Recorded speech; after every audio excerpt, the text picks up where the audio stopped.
નમસ્તે. આજે આપણે શીખીશું ટેકટીક અને સ્વાદિષ્ટ પનીર ભુરજી. હવે આ પનીર ભુરજી કેવી રીતે બનાવી તે માટેની આપણે સારી એવી રીત જોઈ લઈએ. આ રેસીપી ખૂબ જ સરળ અને ઝડપી છે. સૌપ્રથમ તો કઢાઈમાં થોડું તેલ ગરમ કરો, તેમાં જીરું અને હિંગ નાખી દઈએ. પછી તેમાં લસણ આદુની પેસ્ટ નાખી સુગંધ આવતા ત્યાં સુધી ભૂંજીશું. હવે આગળ ડુંગળી ઉમેરો અને સોનેરી બદામી થાય ત્યાં સુધી સાંતળો.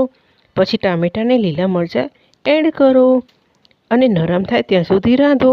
હવે તેમાંથી હળદી, લાલ મરચું, ધાણા જીરું પાવડર અને નમક નાખો. હવે પનીર ઉમેરી દઈને હલકું મિક્સ કરી 7 મિનિટ જેટલું પકાવો.